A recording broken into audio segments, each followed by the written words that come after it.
কইছে। ইমাম সাহেব পরের জুমা থেকে আরবিতে বক্তব্য শুরু করছে, কেউ যাতে না বুঝে।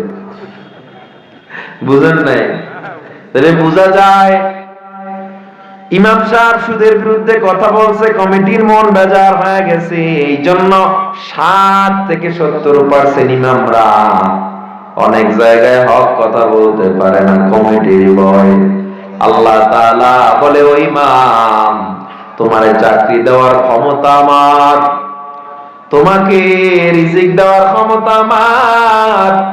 তুমি হক কথা কইলে না, আমি আল্লাহর কথা বললা না, ইসলামের কথা বললা না, এই চাকরি আর রিজিক নিতে আমি আল্লাহর এক মুহূর্ত লাগবে না। এটা ইমামের কথা কইলাম। এবার আসেন আপনারা। আপনারা মনে করেন ইমাম গোলাম হয়ে গেছে আপনাদের। নো, ইমাম আল্লাহর গোলাম। কার গোলাম? জোরে বলেন, কার গোলাম? ইমাম আল্লাহর গোলামি করে, মাদ্রাসার উস্তাদ আল্লাহর গোলামি করে। খায়রুকুম মা তাআল্লামাল কুরআন ওয়া আল্লামা। আল্লাহ নবী বলেন, তোমাদের মধ্যে সর্বোত্তম ওই ব্যক্তি যে নিজে কোরআন শিখে বা অন্যকে শিখায়। আর অনেকে কয় হুজুরদের চাকরি নাই, সার্টিফিকেট নাই, হুজুরদের ভবিষ্যৎ নাই, হুজুররা দেশের জন্য বোঝা, হুজুরদের কোনো রাষ্ট্রবিজ্ঞান জ্ঞান নাই, বিজ্ঞান জানে না, ইউনাইটেড স্টেট অফ আমেরিকার নাসায় তারা যেতে পারবে না, মহাকাশে হুজুররা যেতে পারবে না। যারা টকশোতে বসে বসে হুজুরদের বিরুদ্ধে কথা কয়, আলেমদের বিরুদ্ধে কথা কয়, আমাকে জবাব দেন, তারা নাসায় বা মহাকাশে গেছে নাকি? গেছে? আর চাকরির ব্যাপারে যদি আসে, চাকরি পাই না, আলহামদুলিল্লাহ, ওলামায়ে কেরাম কেউ বেকার নাই। ঠিক নেই? আর যারা উচ্চশিক্ষিত লাফায়, আইএলও একটা সংস্থা 28টা এশিয়ার উপসাগরীয়, 28টা প্রশান্ত মহাসাগরীয় রাষ্ট্রের উপরে তারা জরিপ চালাইছে। 28টা রাষ্ট্রের দ্বিতীয় সর্বোচ্চ বেকার বাংলাদেশে।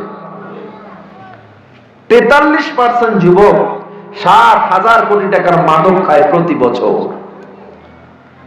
তাইলে এই যে বুদ্ধিজীবী নামের বুদ্ধি প্রতিবন্ধী, একটার মাথায় চুল নাই কিন্তু টকশোতে যেতে বয়। এরা কোন দলের না, এরা খালি ঘুইরা ফিরা ইসলামের বিরুদ্ধে। আপনার তো খবর মনে হয় রাখেন না। এরা কখনো অন্য ইস্যু নিয়ে কথা বলেন, এদের মূল টার্গেট ইসলাম, মূল টার্গেট হুজুররা। আমরা নাকি বিজ্ঞান জানি না। আমাকে বলেন তো, এই কোরআনে যা বিজ্ঞান আছে এর চেয়ে কি বেশি জানে ওরা? জোরে বলেন।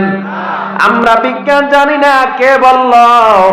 কসমোলজি বিদ্যা, অ্যাস্ট্রোলজি, বায়োলজি, জিওলজি, ফিজিক্সের জ্ঞান, পদার্থ বিজ্ঞান, মহাকাশ বিজ্ঞান, ব্ল্যাক হোল তত্ত্ব, গ্যালাক্সি তত্ত্ব, নিহারিকা পুঞ্জ, ব্ল্যাক হোল যা বলেন না কেন, জমিনের নিচে আছে পৃথিবী, বিগ ব্যাং থিওরি, পৃথিবী সৃষ্টি তত্ত্ব, এমন কোন জ্ঞান নাই। রাষ্ট্রবিজ্ঞান বলেন, সমাজ কেমনে চালাইতে হয়, রাষ্ট্র কেমনে চালাইতে হয়, জীব বিজ্ঞান বলেন, খনিজ পদার্থের বিজ্ঞান বলেন, এমন কোন জ্ঞান নাই যা আমার আল্লাহ কোরআনে দেয় নাই। এই কোরআন আবার আমরা পড়ি, সুতরাং হুজুররা কিছু জানে না, এটা যারা বলে মূলত তারাই কিছু জানে না।